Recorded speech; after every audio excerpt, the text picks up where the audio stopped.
Hello, this is the Talking Michigan Transportation Podcast. I'm Jeff Cranston, Director of Communications at the Michigan Department of Transportation. This week, following two important announcements from Governor Gretchen Whitmer solidifying Michigan's commitment to electric vehicle charging infrastructure, I'll be speaking with two of the people helping to make the ideas a reality. First, Elsa Givan, an analyst at Silicon Foundry, who is working with the Michigan Economic Development Corporation and Michigan's Office of Future Mobility and Electrification, will talk about why this is a leapfrog moment for Michigan and the future of automated and electric vehicles. Later, I'll speak with Michele Mueller, a senior project manager at MDOT, overseeing the technical aspects. As promised, I'm here with Elsa Givan. Thank you again for joining the podcast, Elsa. Thanks for having me on, Jeff. So, first talk a little bit about your work and what you've been doing for Michigan. Yeah, so we have been working with Trevor's office, the Office of Future Mobility and Electrification, for a couple of years now, supporting them on everything from standing up the office to mobility strategy, electrification strategy, and sourcing emerging technologies and interactions with startups in Silicon Valley. And Trevor's office would be the Office of Future Mobility and Electrification. Yeah. Referring to Trevor Paul, who's been a frequent guest on the podcast. Let's talk about these electric vehicle announcements. And, you say they represent a leapfrog moment for Michigan. Why is that? And, what are other states doing in terms of charging on the fly and building and operating charging infrastructure? Yeah, it's a great question. I think when we looked out at where Michigan stands nationally, we're doing pretty well, but we could be doing better. And we look at that as an opportunity for a leapfrog moment. And what I mean by that is, can we identify where electrification is going to be in 5 to 10 years from now and start implementing those technologies today? And so with these EV announcements that we've had in the past couple of days, we are trying to get to where the ball is going and embracing technologies that we think are on the horizon line. That has a couple of benefits in our view. The first is that it starts to prime Michigan for EV adoption at a mass scale.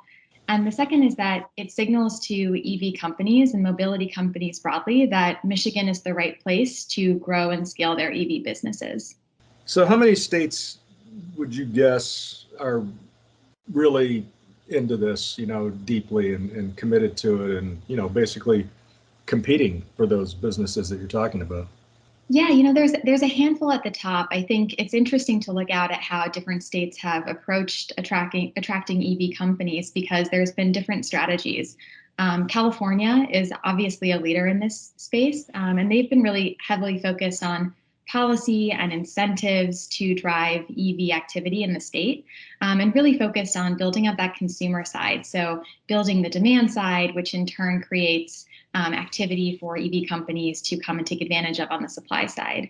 I think when you look at a state like Michigan, which has been really focused on infrastructure and real world deployments as a way to anchor EV activity, that's a different strategy to take. And then you look at a state like Indiana, for instance, which has been focused on kind of R&D for cutting edge versions of certain charging technologies. So I think there are, a couple of different strategies at play here, and I think they're all kind of, proceeding accordingly.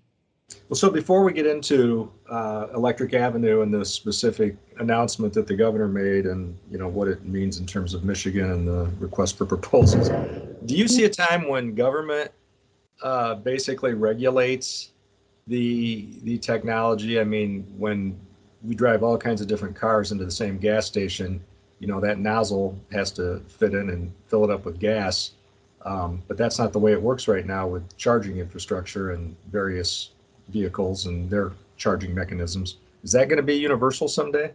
Yeah, it's a great question. I think if it were to be universal, that would have to be at the federal level. But I think that you're already seeing a push actually in the private sector to standardize and have more universal charging infrastructure. So I think it's been interesting to see that that's a push, and also coming from companies that aren't pure play EV charging companies. So you look at large oil and gas companies, for instance, that are considering how to build out mobility hubs in the place of where gas stations used to stand, and how those mobility hubs can actually be accessible for multiple types of vehicles, whether those are hydrogen vehicles or electric vehicles or internal combustion engine vehicles, and then looking at how those can be very flexible and kind of utilized by any type of vehicle. So we might not need those hubs if, the pavement can be made so that charging infrastructure is embedded and we can charge our vehicles as we drive. And that's what this proposal is looking into, or at least, I guess, trying to study. Can you talk about that? Right. So the request for proposal from the state that Governor Whitmer announced on Tuesday is for semi-dynamic and dynamic charging capabilities, so charging in motion. And you're exactly right. It's charging your vehicle as you drive down the road. And if you think about it, the potential is pretty incredible for this type of technology. You don't have to go to the gas station anymore, or even to the EV charging station. If you're able to charge in motion, that really unlocks all kinds of efficiencies, both from a cost perspective and a time perspective.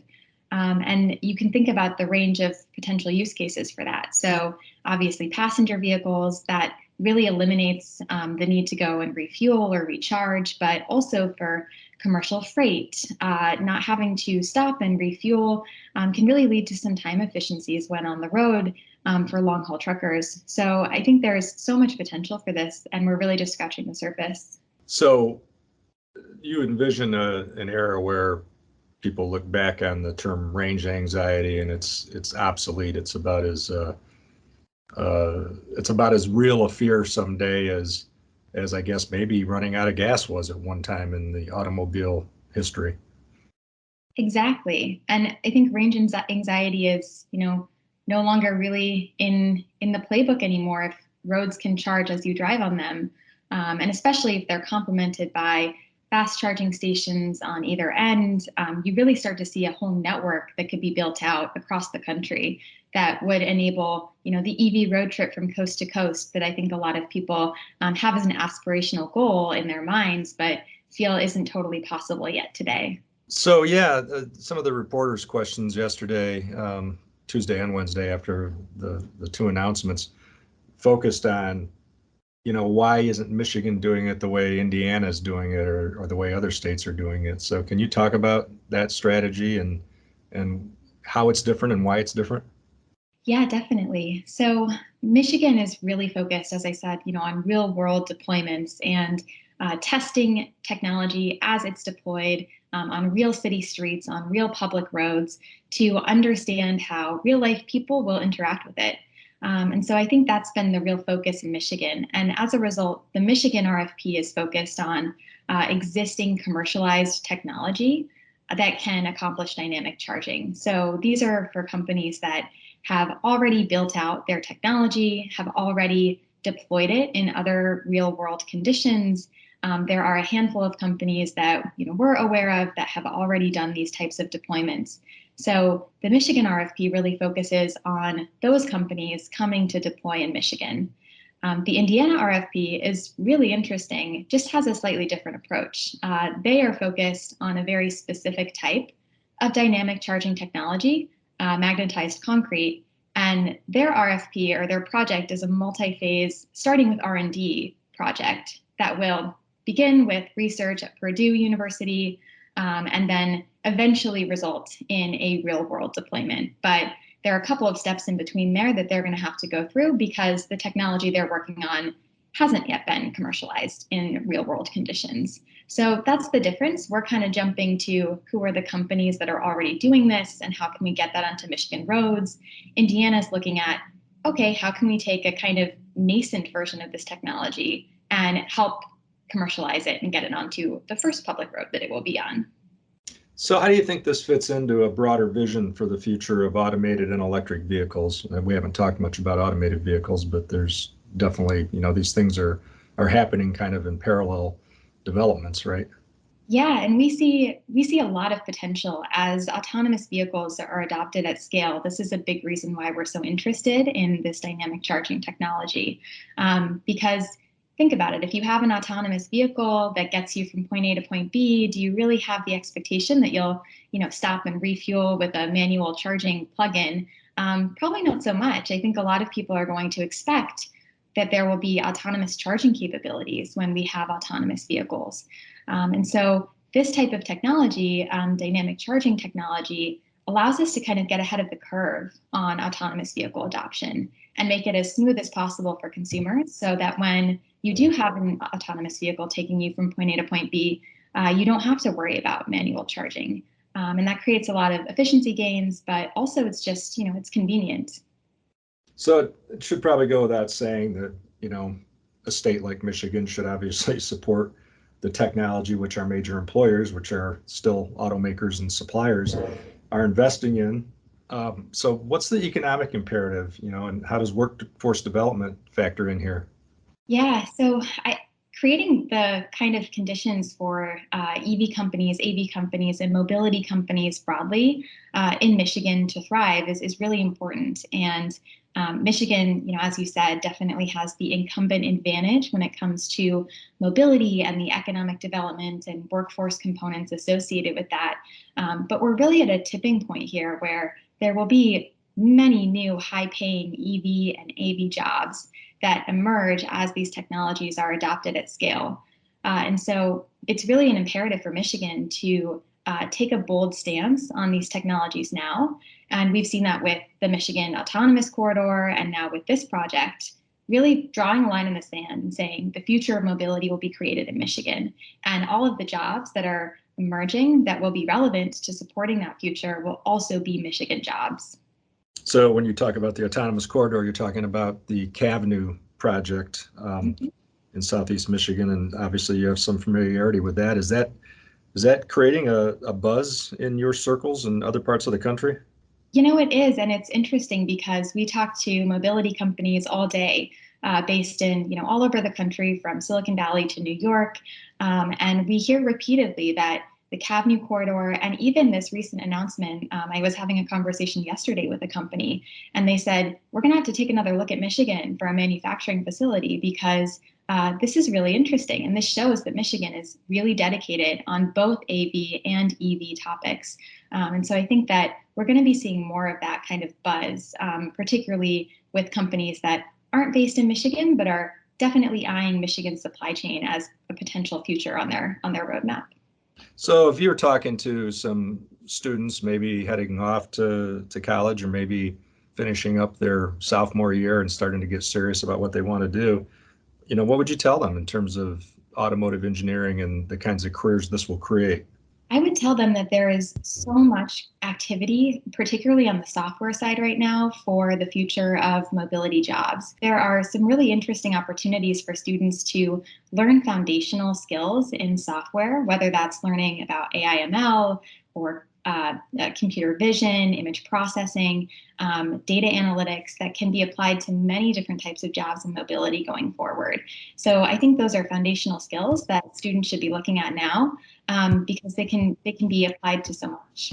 That's great. Well, that covers a lot, I guess. The second announcement was relating more to this Lake Michigan charging circuit, where we're hoping to create kind of a connected corridor around the Lake Michigan side of Michigan, West Michigan, and link with some of the other Great Lakes states.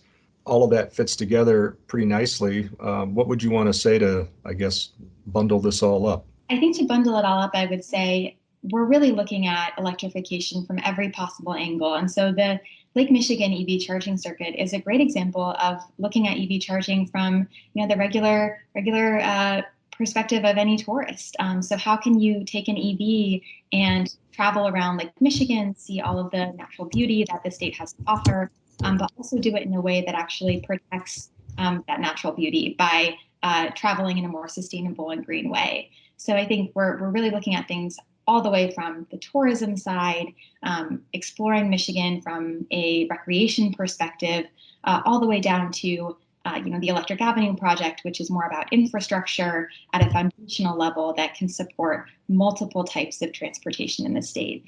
So we're really trying to take a comprehensive view here, and I think that's reflected in these policies. Well, that's great. I appreciate you taking time to talk about this and that you're doing such good work for our state. So thank you, Elsa. Thanks so much, Jeff. Thanks. Please stay tuned. We'll be back with more Talking Michigan Transportation right after this. The Michigan Department of Transportation reminds you that when a vehicle collides with another vehicle, person, or other object, it is a crash, not an accident. By reducing human error, we can prevent crashes and rebuild Michigan roads safely. Welcome back. Joining the podcast now is Michele Mueller, a senior project manager at MDOT, who has been working for some time on the RFP for the Electric Avenue project. Thank you. I know how busy you are, especially lately, so I'm really glad you could take a little time to explain the technical aspects of the project, Michele. Sure, happy to join. Thanks for having me. So can you talk first about the RFP process and why it's required for things like this? Yeah, so MDOT does, for all of our projects in this nature, we do what we call an RFP process, which is a request for proposal.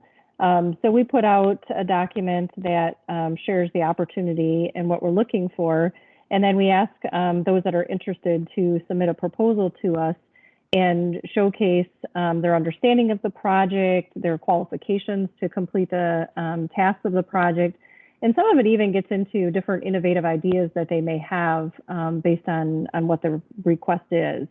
So there's different methods that we use. Some are just based on qualifications of a team, and then some are based, like this one is, it's based not only on the qualifications of the company or the team, but then also on the price. So we have a criteria that we use that will be posted with a request for proposal for this project, and it outlines how that price is evaluated. So that ensures that the state of Michigan gets a good value for the money that we're putting forward in the project. How much money do you think we're talking about for this one? So this one is estimated for, which is shown in the request for proposal when it comes out, is $1.9 million. It is requiring a 25% cost share. So the submitters will have to provide that cost share. And then it also allows the opportunity for those responding to submit an additional cost share and actually have a separate scoring line item for that. So it's not required beyond the 25%, but some may want to do that, and then they will get points based on that as well. That shows a firmer commitment, basically.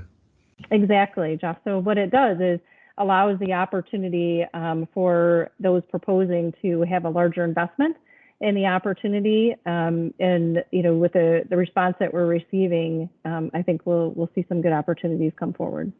So when you're managing these things and thinking about them ahead of time and then putting together the actual, parameters for the request for proposals, how do you balance giving them, wide latitude so that, they can think pretty pie in the sky about technology and what could do and think of things maybe that we didn't think of, but also, keep up some guardrails and some parameters. How do you do that?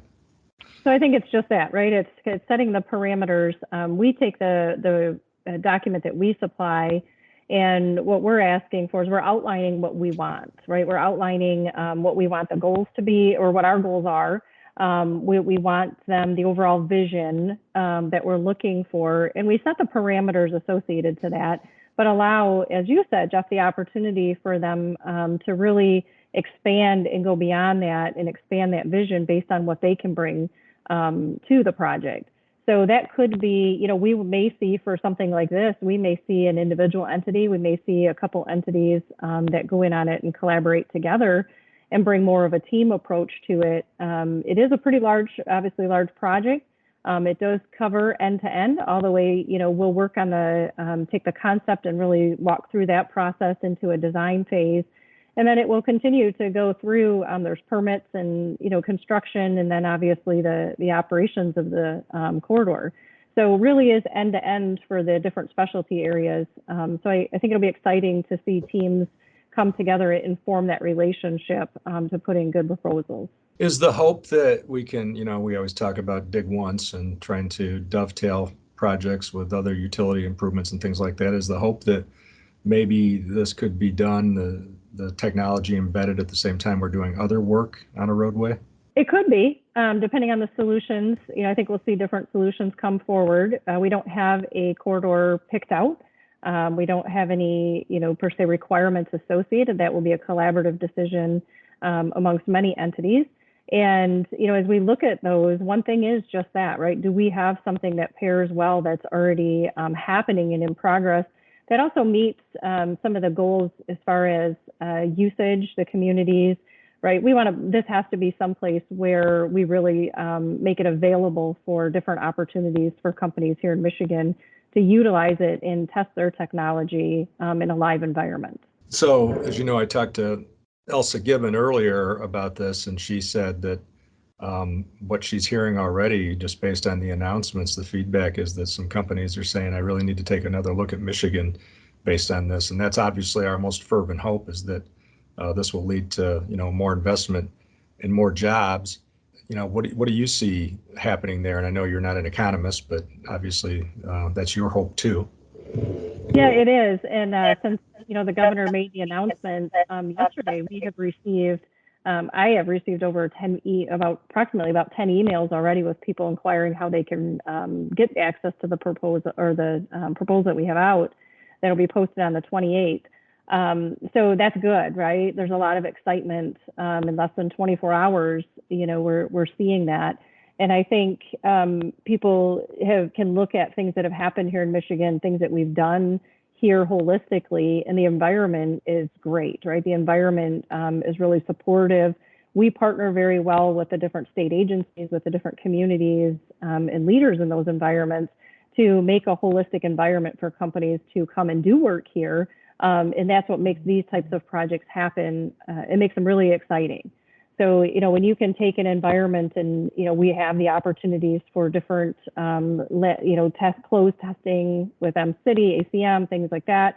But then you can also take those and you can now move them out into the real world environment and actually put to use in different modes of transportation. So this isn't just passenger vehicles, right? You could have freight vehicles could be using it, transit, different types of modes of transportation, and understand what does this look like. Some may have the chart, like a transit maybe at a stop somewhere and on this corridor that we pick, and dropping off and picking up, and they're charging on a pad. A passenger vehicle may be utilizing the road infrastructure and charging as it's moving, across that road network. So those are the exciting opportunities, and Michigan's a great place to have that. And it's a great opportunity for many companies to be here. So, as you've been working on this the past several weeks, what kind of reaction do you get from, your friends and family members when you tell them what your work entails? Do they say, wow, that's awesome, that's really futuristic, or are they skeptical, or a little of both? I think right now, it's a little of both, right? I'm not one to really talk too much, about a lot of the things I'm working on, especially things like this. We've been developing it, and it's been an iterative process. So I'm glad to see it come in a couple days. It'll be out live. So, I think I think people are trying to get their heads around how this would actually work and function. And I think the really great thing about this will be is it allows us the opportunity to understand and work through the challenges, right? Everything's not always perfect, and we're okay with that. The important part is that we're going to work through those challenges, and we're going to have that environment for that testing, and then answer those questions, right? There's questions that people have asked me to date in the past 24 hours that I will be honest to say I don't necessarily know the exact answers to, right? We have an idea.